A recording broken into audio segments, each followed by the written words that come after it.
Hello everyone. Today we are going to learn on how you can grant permission to file system, so first start by opening settings.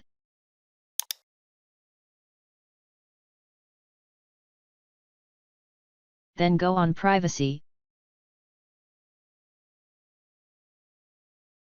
So after getting this results, slide down on the left buttons, and click on this last button called Fire System, and now as you can see Fire System permission is turned off, so simply click this change button, then click on, and there you have it, our Fire System's permission is on. So thanks for watching, and if you are new make sure you subscribe.